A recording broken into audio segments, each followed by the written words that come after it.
ચાલુ વર્ષે વલસાડ જિલ્લામાં અલગ અલગ જે ઘરફોડ ચોરીઓ દાખલ થઈ છે એમાં જૂન મહિનામાં વાપી ડિવિઝન પોલીસ સ્ટેશનમાં એક ઘરફોડ ચોરીમાં એક ચોક્કસ સીસીટીવી ફૂટેજીસ અમને મળેલા હતા અને એના આધારે વલસાડની જે ક્રાઇમ બ્રાન્ચ છે એણે સમગ્ર તપાસ હાથ પર ધરેલી હતી.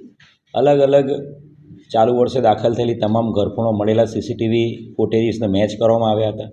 એની સાથે સાથે ટેકનિકલ ઇન્ટેલિજન્સના આધારે એક ચોક્કસ વ્યક્તિ ઉપર શંકા અમને થયેલી હતી અને જેની કન્ફર્મેશન મહારાષ્ટ્ર પોલીસ દ્વારા કરાવ્યા બાદ વેરિફિકેશન કરાવ્યા બાદ એક ટીમ તાત્કાલિક વલસાડની ક્રાઇમ બ્રાન્ચની મોકલવામાં આવી હતી મહારાષ્ટ્રના મુંબ્રા વિસ્તારમાં અને 5 દિવસ સુધી અલગ અલગ રિક્ષા ચાલક, લારીવાળા, મજૂર એવી રીતે ત્યાં ખાનગી વેશ ધારણ કરીને આ આરોપી છે એને પકડવામાં ખૂબ મોટી સફળતા વલસાડ જિલ્લા ક્રાઇમ બ્રાન્ચને મળી છે.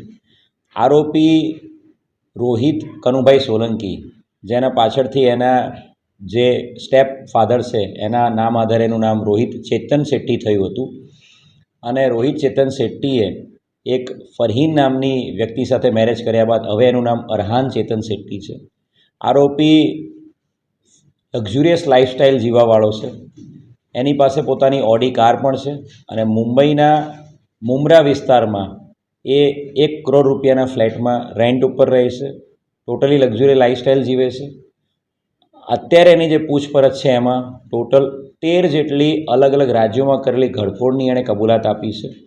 વલસાડ જિલ્લાની 3, સુરત શહેરની 1, પોરબંદર જિલ્લાની 1, સેલવાસની 1, તેલંગાણા રાજ્યની 2, આંધ્રપ્રદેશ રાજ્યની 2, મધ્યપ્રદેશની 2, મહારાષ્ટ્રની 1 અને એ ઉપરાંત મહારાષ્ટ્રમાં અને મધ્યપ્રદેશમાં અલગ અલગ બીજી 6 ઘરફોડ કરેલાની એણે કબૂલાત આપી છે.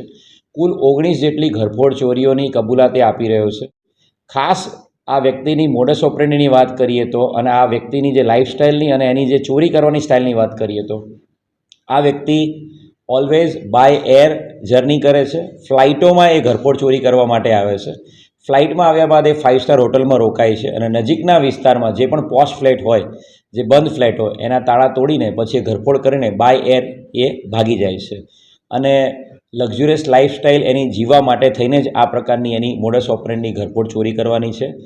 ટોટલ એની વિરુદ્ધમાં એનો ગુનાહિત ઇતિહાસ જોઈએ તો ટોટલ 29 જેટલા ગુનાઓ એની વિરુદ્ધમાં ઘરફોડ ચોરીના મહારાષ્ટ્રમાં અને સુરતમાં દાખલ થયેલા છે અને ખૂબ મોટી સફળતા વલસાડ જિલ્લા ક્રાઇમ બ્રાન્ચને મળી છે 19 જેટલી ઘરફોડ ચોરીઓ ડિટેક્ટ કરવામાં અને આરોપીને પકડી પાડવામાં. આની ઘરફોડ ચોરીનો ગુનાહિત ઇતિહાસ જોતા છેલ્લા 6-7 વર્ષથી આ માણસ ઘરફોડ ચોરીઓમાં સંકળાયેલો છે અને એની જે પૂછપરછ કરતા જે છેલ્લા તમામ ઘરફોડ ચોરી બાબતે પૂછપરછ કરતા એ બાય એર જઈ શકાય એવા ટાઉનને જ પ્લાન કરતો હતો. સુરત છે, ઇન્દોર છે, એવા બધા પ્લેસીસ પ્લાન કરતો જ્યાંથી નજીકમાં બાય એર જઈ શકાય અને ત્યાં જઈને બાય એર ફ્લાઇટમાં જઈને પછી હોટલમાં રોકાઈને દિવસમાં ઘરફોડ કરીને એ પોતાની મૂવમેન્ટ કરી લેતો હતો.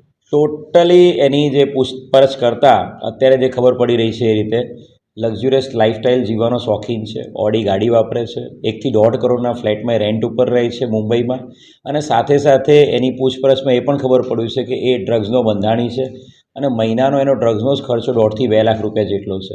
એટલે આ લક્ઝુરિયસ લાઇફસ્ટાઇલને પહોંચી વળવા માટે અને પોતાની પત્નીની લાઇફસ્ટાઇલને પહોંચી વળવા માટે આ પ્લાન કરીને ટાર્ગેટ કરીને અલગ અલગ શહેરોમાં અલગ અલગ રાજ્યોમાં ઘરફોડ ચોરી કરવા જતો હતો.